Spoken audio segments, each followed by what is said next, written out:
A paz do Senhor Jesus para o seu coração. Eu sou Ismael Luz, pastor na Igreja Batista Getsemane, em Betim.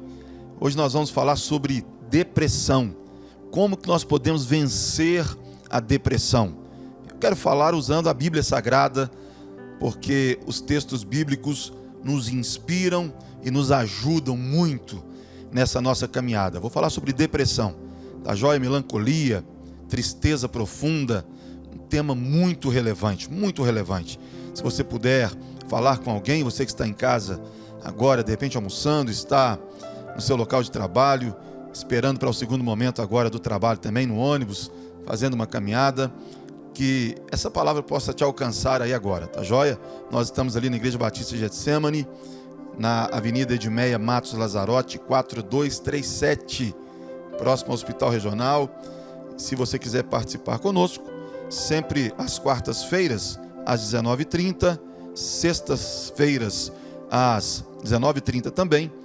E aos sábados, nós temos o Sábado Livre, uma programação jovem, muito legal. Sábado Livre, a juventude está ali, a turma linda, abençoada. Nós estamos sempre ali aos sábados, às 19h30. E aos domingos, são 4 reuniões que nós temos. Às 7h30 da manhã é a primeira reunião. Depois às 10 horas, também às 18 horas e às 20 horas. Tem sido muito bom. Nós estamos ali orando pela nossa cidade, orando pelo nosso estado, pelo nosso Brasil, compartilhando a palavra de Deus. Tem sido muito bom. Fica aqui o meu recadinho. Você pode nos seguir aí também nas redes sociais. Getsemane Betim, Getsemane Betim, pelo YouTube, pelo Facebook ou pelo Instagram. Tá bom? Que Deus te abençoe. Olha, então nós vamos falar sobre depressão. O que é a depressão? O transtorno depressivo recorrente. Esse distúrbio envolve repetidos episódios depressivos. Durante esses episódios, a pessoa experimenta um humor deprimido, perda de interesse e prazer e energia reduzida, levando a uma diminuição das atividades em geral por pelo menos 2 semanas.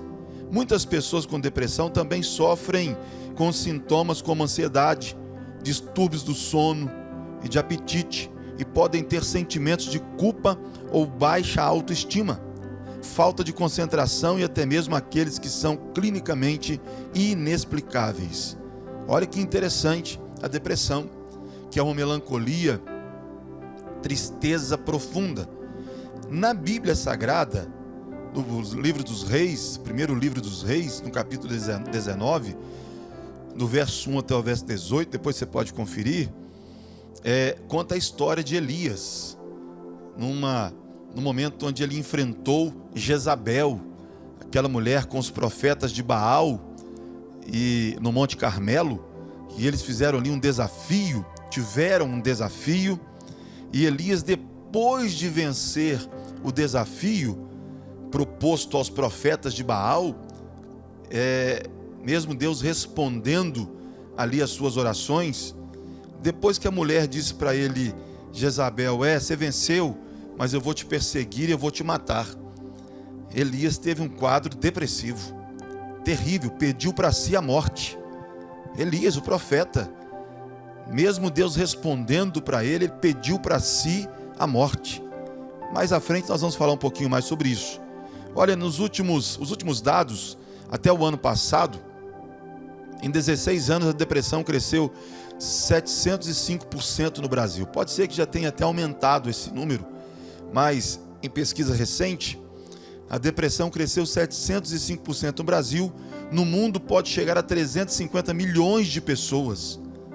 Olha que coisa em depressão, sendo 17 milhões no Brasil. A OMS diz que até em 2020, até o ano passado, a depressão seria a patologia que mais iria incapacitar indivíduos. Eu nem estou falando desse ano de 2021, eu estou falando até o ano passado. Olha que coisa, sobre a depressão. Com certeza nós temos aí um estudo, de repente, até mais novo em relação a isso. Eu estou trazendo essa informação aqui de uma pesquisa recente, tá joia? Olha, quando eu atendo no gabinete pessoas em quadros depressivos, elas dizem o que gerou a depressão. Veja aí, quando eu pergunto o que está acontecendo, o que gerou a depressão? Ameaças, perseguições, injustiças, enfermidades, traições, perdas, mortes, desempregos, dívidas, falta de perdão, alvos que não foram atingidos, quebra de relacionamentos, divórcio, término de um namoro ou até mesmo os erros do dia a dia. Isso aí que vai trazendo um quadro depressivo. Às vezes as pessoas, por não terem alguém para poder conversar, alguém para poder ajudar, alguém para poder caminhar, também entram em quadro depressivo. Deixa eu te mostrar na Bíblia, o salmista escrevendo aqui, um momento que ele estava vivendo, que era um quadro depressivo. O salmista escreveu no Salmo 42, no verso 11, o seguinte: por que você está assim tão triste, ó minha alma? Olha ele conversando com a sua própria alma. Por que está assim tão perturbada dentro de mim? Põe a sua esperança em Deus, pois ainda o louvarei. Ele é o meu Salvador e o meu Deus. O salmista deu um mergulho dentro de si, dizendo para a sua própria alma: sua esperança está em Deus. Você pode fazer isso hoje, viu? Dar um mergulho dentro de você mesmo e dizer: por que você está assim, minha alma, tão abatida, tão triste dentro de mim? Espere em Deus, eu ainda o louvarei. A minha esperança está em Deus. Olha que coisa boa. Olha, o outro salmista escreveu no Salmo 116, no verso 1, um quadro também terrível de depressão, por causa de perseguições. Ele escreveu dizendo: amo ao Senhor, porque Ele ouviu a minha voz e a minha súplica, porque inclinou para mim os seus ouvidos. Portanto, invocá-lo-ei enquanto viver. Cordéis da morte me cercaram, e angústias do inferno se apoderaram de mim. Encontrei aperto e tristeza. Então, invoquei o nome do Senhor, dizendo: ó Senhor, livra a minha alma. Olha o que ele disse, gente.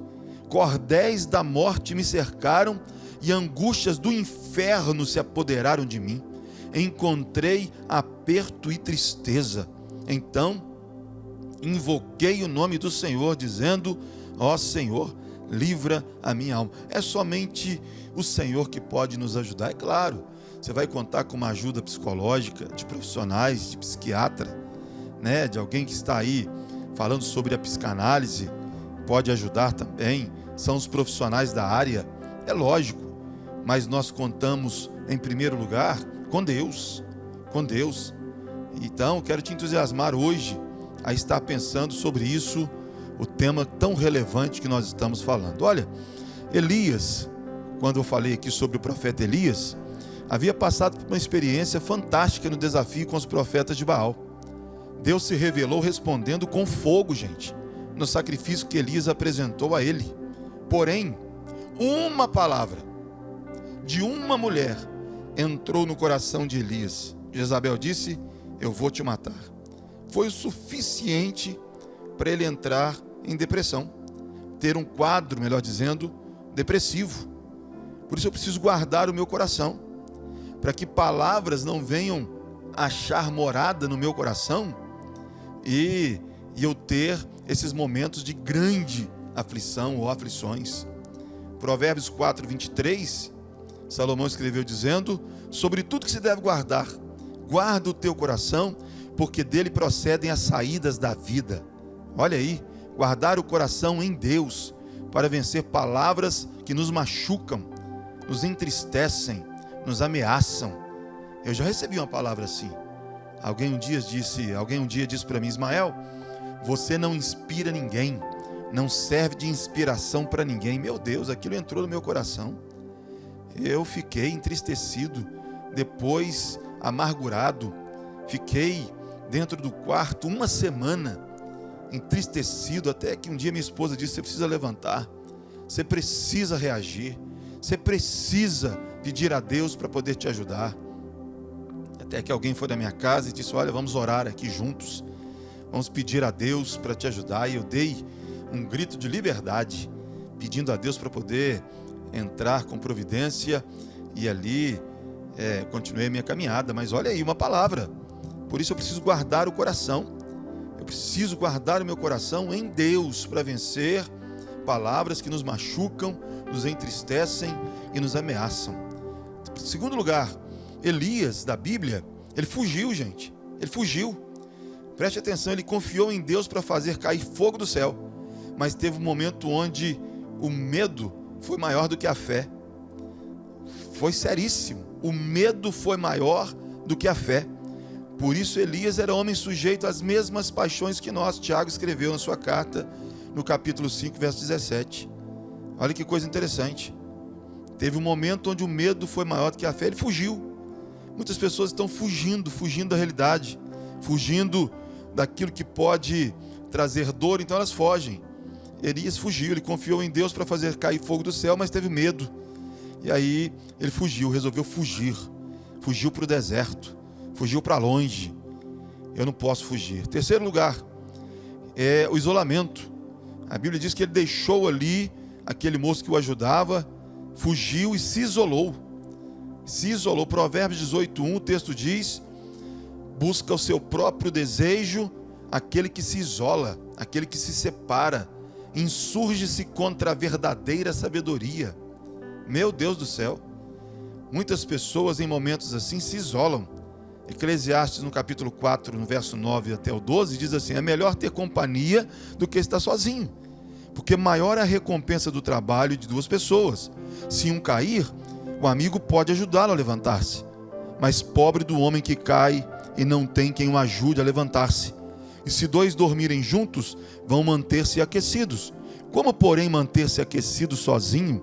Um homem sozinho pode ser vencido, mas dois conseguem defender-se. Um cordão de 3 dobras não se rompe com facilidade. Olha aí, para o meu coração e para o seu coração, não vive isolado. Não vive isolado, por favor. Olha esse texto tão preciosos os textos que nós estamos lendo. Alguma coisa maravilhosa aqui também que nós podemos nos lembrar são as escolhas erradas. Ele escolheu o deserto. Ele mesmo foi para o deserto. Pediu para si a morte, autopiedade, autocomiseração. Não sou melhor do que meus pais. Foram as palavras de Elias. Agora a ação de Deus ela é maravilhosa para que ele pudesse retomar a sua caminhada. Deus preparou um alimento para ele, que restaurou as suas forças. Ele deveria estar desidratado, o anjo colocou água para ele beber, para ele continuar caminhando. Deus, ele prepara algo para mim e para você, para nós continuarmos caminhando. Com a força daquela comida, ele caminhou 40 dias e 40 noites até Horebe, o monte de Deus. Saiu do deserto para o monte de Deus. É isso que nós precisamos fazer, sair do deserto para a presença de Deus.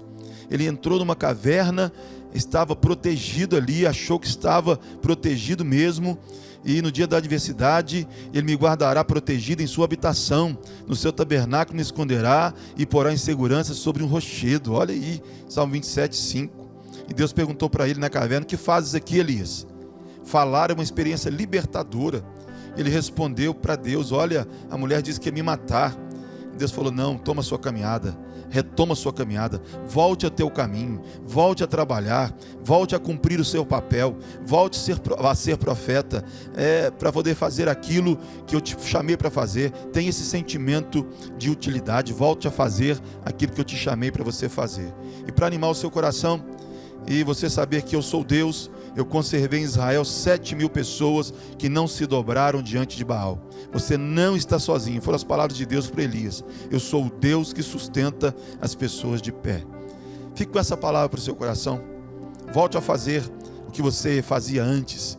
Tenha esse sentimento de utilidade e que Deus te abençoe. Quero orar por você. Ó Deus, em nome de Jesus, que o Senhor possa trazer alento aos corações, livrar pessoas de depressão, livrar pessoas de melancolia, desse momento tão difícil que estamos vivendo, dessa tristeza profunda. Que o Senhor possa encontrar lugar nos corações, em nome do Senhor Jesus. Amém. Que Deus te abençoe. Nós estamos ali esperando por você, na Igreja Batista de Getsemane, em Betim, Avenida de Meia Márcio Lazarote, 4237. Um grande abraço e até o nosso próximo encontro no Getsemane.